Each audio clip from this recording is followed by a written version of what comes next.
গেল 5 আগস্ট শেখ হাসিনার পতনের পর বন্ধ করে দেয়া হয় বাংলাদেশে অবস্থিত ভারতের ভিসা সেন্টারগুলো।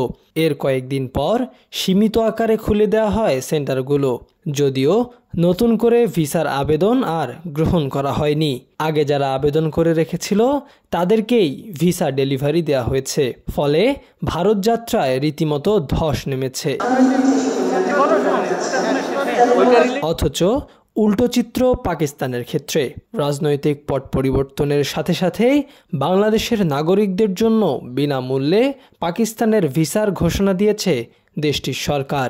অনলাইনে আবেদন করলে কয়েক ঘন্টার মধ্যেই পাওয়া যাচ্ছে ই ভিসা। সেই সুযোগে ভ্রমণ পিপাসুদের হিড়িক পড়েছে পাকিস্তানে যাওয়ার।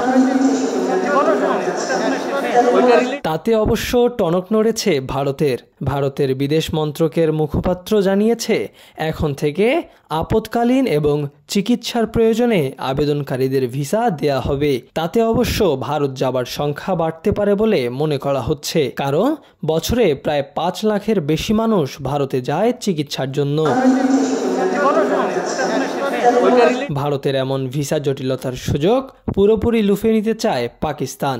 বিনামূল্যে ভিসা দিয়ে তারা তো এগিয়ে গেলই, এবার তারা চায় ঢাকা করাচি সরাসরি ফ্লাইট।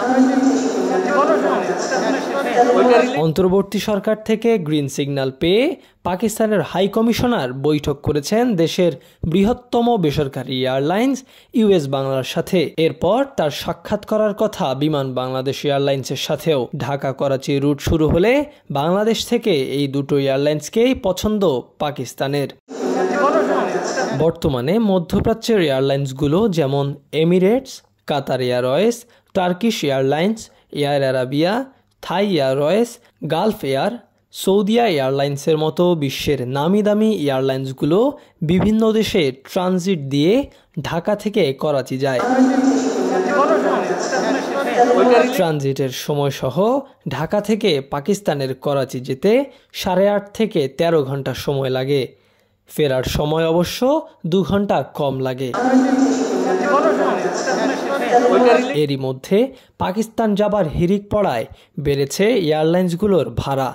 বিভিন্ন ট্রাভেল এজেন্সি থেকে জানা যায়, ঢাকা করাচি রুটে ইকোনমি ক্লাসে রিটার্ন সহ সর্বনিম্ন ভাড়া পড়ে 88,000 থেকে 1,20,000 টাকা। অথচ আগস্ট মাসে ভাড়া ছিল মাত্র 55,000 টাকা।